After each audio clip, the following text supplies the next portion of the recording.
Hey, you loving here, guys. I hope you guys are having a great Thanksgiving. So I'm going to make a video today about the spirit of unforgiveness. Um, and I think it's a great video today. First of all, because a lot of us are going to our families' houses, and sometimes family is pretty hard to forgive, right? Um, so I'm gonna go over a lot about that today, and forgiveness is one of the most crucial things in the Christian walk. So I'm gonna go over that and kind of explain stuff and where that came from. But let us pray real fast before everything before we start.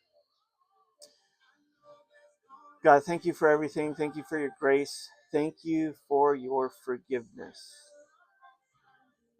And I know you say in the Bible, God, that you will not forgive us unless we forgive others. So I pray that you help us learn today how to forgive others and I think most importantly, God, how to forgive ourselves as well. Thank you for everything you do for us, God. Please be in this video. Amen. So let me tell you how this all started. I'm in the shower this morning, and this is 20 plus years of unforgiveness, and so sometimes your brain just goes to places um automatically. So I'm in the shower and my brain starts going to places, and one of the things that unforgiveness does is unforgiveness lives either in the past or in the future. So one of the things unforgiveness does is it'll make up ways to get hurt in the future. So I'll be like, well, they'll do this and this and this, and I'll be hurt this way, right? And so then our brain thinks that way, which is horrible if you think about it, because we're fantasizing about being hurt, kind of like we enjoy unforgiveness. It's kind of sad, right? So I'm in the shower and I'm kind of like rolling over some thoughts, and I kind of catch myself in the middle of it, and and that's what I come to the conclusion. I'm like, I'm fantasizing about being hurt. Like, why would somebody do that? But again, it's 20 years of me constantly doing this and rolling this over in my head. And so I'm like, you know what? Let's put something together and let's talk about unforgiveness, and let's try not to entertain these thoughts, and let's try to get rid of unforgiveness, and let's address unforgiveness for what it is, and let's call it for what it is. Um, and there's a lot of things that are not unforgiveness, that some people call that things that are um, like you've forgiven them, but sometimes you don't trust people, and that's two separate things. And so we'll go over that a little bit too. So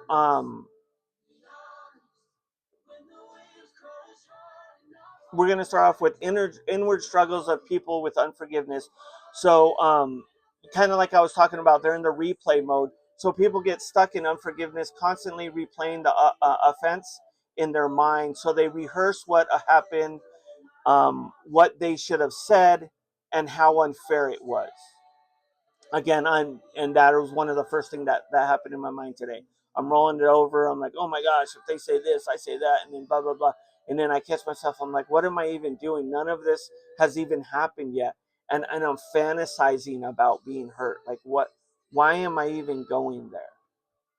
So we have to catch ourselves, first of all, why we're going there, and then we have to ask ourselves, why are we going there? Um, so and this creates emotional exhaustion, and like our mind can't really rest. So the second thing it does, it's emotional congestion. So unforgiveness clogs up the heart. So people often feel anger, bitterness, irration, resentment, and low grade sadness. It sits under the surface and it leaks out in unrelated places. And one of the places it leaks out is sometimes we make little deals big deals, And I'll kind of go over that in a little bit as well. So false control. People believe if I forgive, they win. So they feel like forgiveness is losing control, so they hold on to the anger as if it protects them. But really, the anger is controlling them. Another thing that people do is that it's called an identity distortion. Um, I'm sorry, an identity distortion. I apologize. Identity distortion, and the hurt becomes part of how they see themselves. So again, it's a distortion. The hurt becomes a part of how they see themselves. They're the victim. They're misunderstood. They're always wronged, and they're guarded. So their identity shifts from who God says they are to what someone did to them. And again, our identity comes from who God says we are, not from who somebody says we are or what somebody did to us. And that's a lot of times what we get trapped in as Christians and humans is we get our identity from what people think about us. And that's like riding the waves of the sea, because that goes up and down and up and down and up and down. um and it's just craziness, if you ask me. Another thing is defensive living. So people with unforgiveness often expect to be hurt again, to be disrespected, and to be betrayed. So they become hyper vigilant, suspicious, and guarded, even with the people who are not the ones who hurt them. And again, your guard is constantly up. Your guard is just constantly up. Oh, oh, oh, oh, oh, oh. So you're just constantly knocking stuff down. Oh, don't hurt me, don't hurt me. Because again, you're carrying this backpack of unforgiveness, and so that's weighing you down, and you're just, any little thing becomes a big deal. Um, the other thing is inner vengeance. So even if they don't act on it, they internal desire the other person. Um, they internally desire the other person to suffer. They internally desire the other person to fail, um, and to feel what they felt. They attach their emotional well-being to the downfall of someone else, which keeps them chained to the wound. And I feel like it's a lot of times we get that wound, and we have that wound, and we're just constantly picking at the wound, and that wound just never heals up. And we're just like, hey, we have to forgive, and we're just constantly picking and constantly picking and constantly picking. um so spiritual congestion, that's what it causes. Unforgiveness fogs a person's spiritual life, so they have less peace. It's harder to hear from God. Prayers feel blocked. They're more distracted, and there's less joy. So this isn't because God withdraws, but because bitterness takes the space where where peace is supposed to live.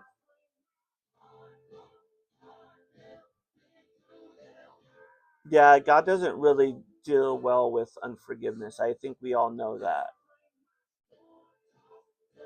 It's hard to have that close relationship with God when we have that unforgiveness in our hearts.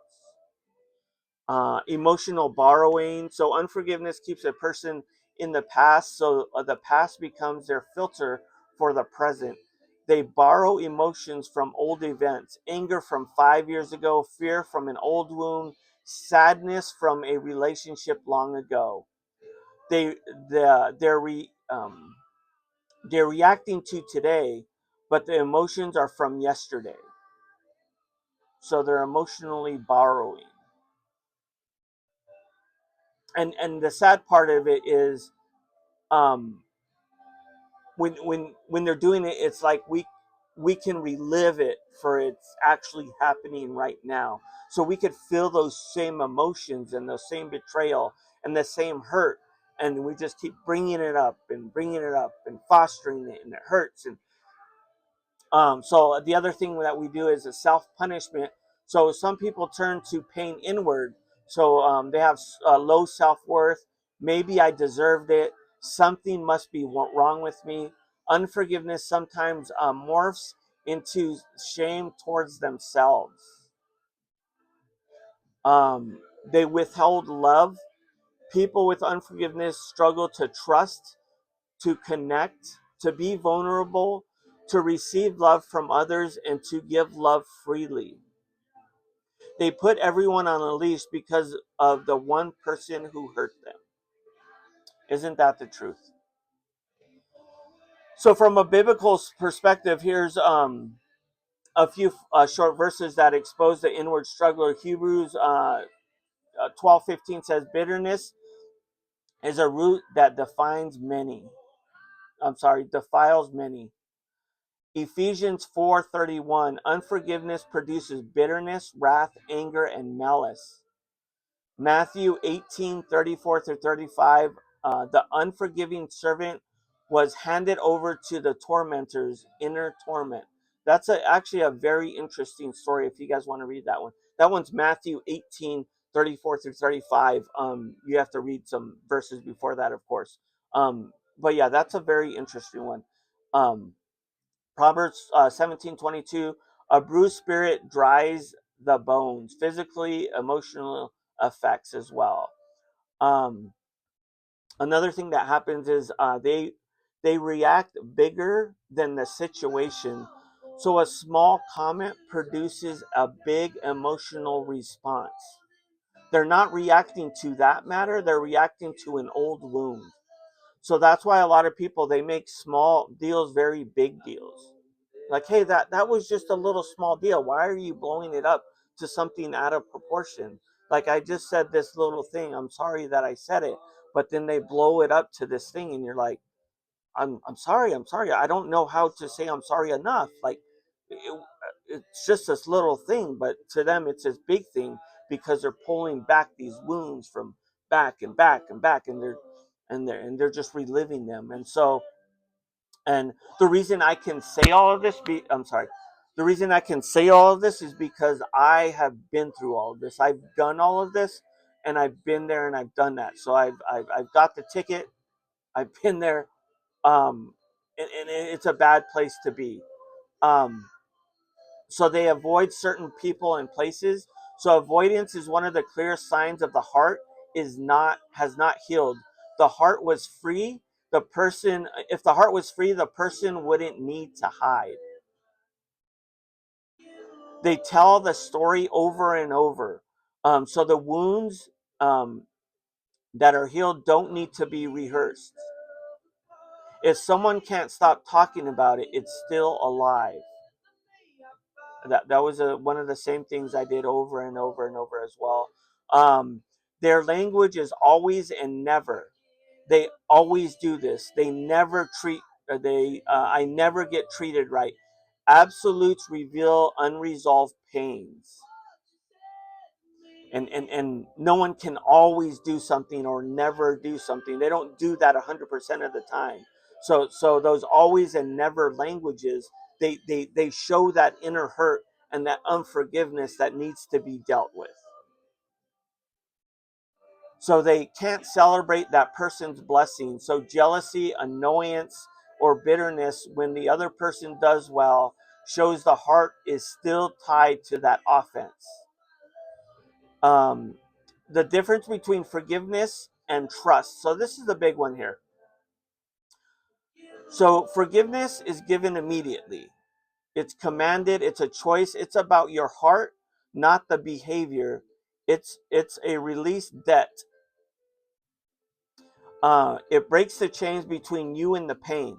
So forgiveness says you don't owe me anymore. So trust is built over time. It's earned. It's based on consistent behavior.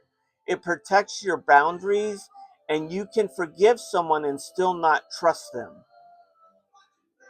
Trust says, I release the offense, but I will use wisdom moving forward.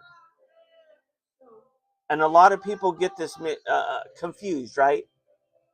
Well, if you forgive me, you should just trust me again. Yeah, but you stole and wrecked my car, and now you want to borrow my car again. I don't, I'm not sure I want to lend you my car again, right? Like, you're going to have to build that trust up again. And maybe I'll never lend you my car, right? I mean, yes, I forgive you, but I'm probably not going to lend you my car again.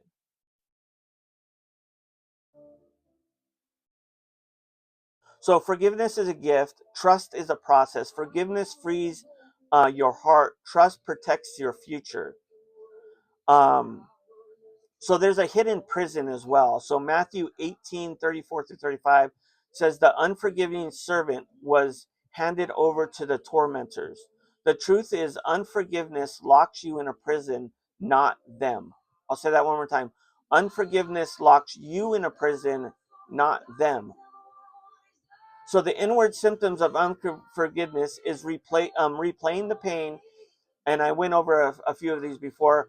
Bitterness leaking out, false sense of control, emotional congestion, lost peace, identity shaped by wounds. Hebrew 12:15 says, the root grows and defiles many. This is what forgiveness is not. And take note to this, guys. This is what forgiveness is not. It's not trust. It's not approval. It's not pretending it didn't hurt. It's not reconciliation if they're unsafe. And it's not weakness. Forgiveness is strength under the power of the Holy Spirit.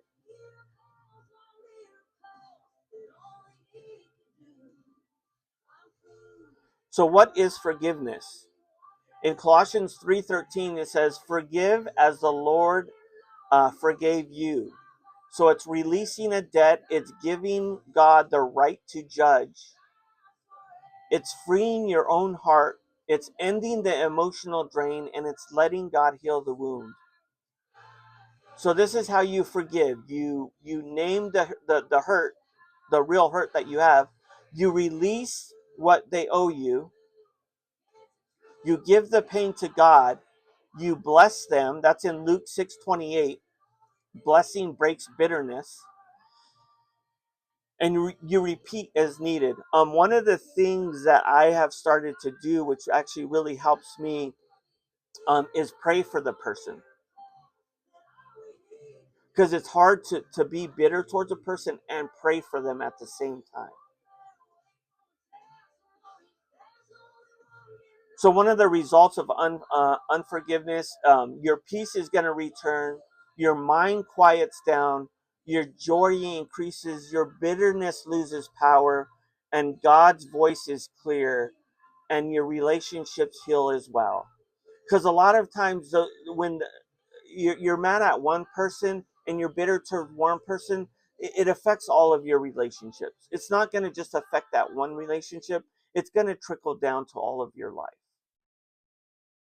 I wish it was just one, right? Like, hey, I'm just going to be mad at you, but no, it's going to trickle down to everybody in your life.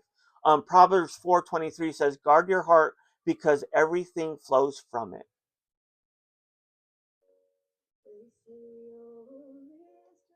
So this is my last question to you is who has been renting space in your heart without pain? So if you can think of that person, or it's time to evict them peacefully. So again, one more time, who has been renting space in your heart without pain? It's time to evict them peacefully, and that's through forgiveness. Because forgiveness is going to trickle into your whole life. It's going to rob your joy. It's going to rob your peace. It's going to just mess with your whole life until you choose to forgive. So I hope today that going forward you learn to forgive, because forgiveness is probably one of the most important things in the Christian life that you can do. And if you don't know how to forgive, just pray and ask God to help you. He's going to help you if you ask. It's very simple. So God bless you guys. You have a good day.